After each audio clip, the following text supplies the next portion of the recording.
Hello, তোমরা সবাই কেমন আছো? আমি কিন্তু খুব ভালো আছি। তো আজকে যা কাজ হচ্ছে না ঘরে, মানে প্রচুর কাজ হচ্ছে, মানে এত কাজ হচ্ছে মানে বলতে পারছি না। এই সব ডাব্বা ডুব্বা এগুলা কি আছে না আছে সবগুলো একটা একটা বের করে, পিছনের সব ডাব্বা কি আছে না আছে সব বের করে এগুলো একটা একটা করে পরিষ্কার করা হলো। তারপরে বাসন টাসন এই সব কিছু একটা একটা করে পরিষ্কার করে আলুটা সিটি বাজিয়ে দিলাম। তারপরে আবার আজকে মঙ্গলবারের দিন, যা কাজ হচ্ছে না একা সংসারে। সত্যি একটা মানুষের কত কাজ হয় সেটা যারা একা সংসার, আমি জানি না কার সংসারে কীরকম, কিন্তু আমার জন্য তো প্রচুর কাজ। আমার জন্য কি অনেক সবাই আছে, হয়তো আমার মতনও মানুষ অনেক কেউ আছে। তো সত্যি কথা বলতে না, জয়েন্ট ফ্যামিলিটা খুব ভালো গো। 5টা মানুষ থাকলে 5টা কাজ যদি একটা একটা করে হাতে লাগায় না, তাহলে কিন্তু ফাটাফাটি সেটা খুব সুন্দর করে कास्ट हो जाए।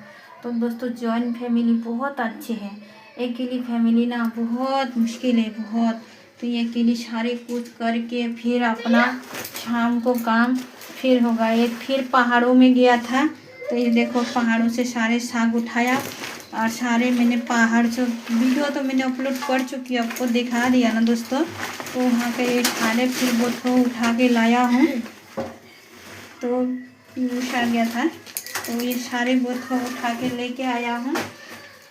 और मेरे को थोड़ा ना, तो मैं मंदिर में जाता हूँ तो पूजा पर ज़्यादा मेरे को होता है, तो मैं वेजिटेबल खाना बहुत ज़्यादा इंजॉय से खाती हूँ, तो मुझे अच्छा लगता है। और आज जो है तो दोस्तों कैसे लग रहा है। और दोस्तों ये देखो सारे कुछ अकेली घर की, एक कितना मुश्किल होता है अकेली घर संभालना। और मेरा तो ऐसे भी घर बाहर बहुत काम होता है दोस्तों, तो क्या बताया आपको। तो বন্ধুরা কি বলবো বলো, কিচ্ছু করার নেই। আমাদের আমাদের আমাদের মেয়ে মানুষের লাইফটাই এরকম। কেন শ্বশুর বাড়ির খাওয়াটা এত, শ্বশুর শাশুড়ি তো নেই, কিন্তু কাজ যা হয় না, বলে না মেয়ে মানুষের বাবার বাড়ির কাজ না করলে কোনো ব্যাপার নাই, কিন্তু শ্বশুর বাড়ি বিয়ে হলে সেগুলো করতেই হবে। সেগুলো থেকে তোমাকে বাগানে কেউ আসবে না, এটা না করলে অনেক অসুবিধা। কী বলবো বলো। এই একটা একটা করে শাকগুলো ধুয়ে নেই করার মধ্যে, আর নোংরাগুলো আছে কেন এইটা কত নোংরা জল, ভালো করে না ধুলে শাকটা খারাপ হয়ে যাবে, বুঝতে পারছো। তো বন্ধুরা তোমরা বলো কেমন আছো সবাই। আমি কিন্তু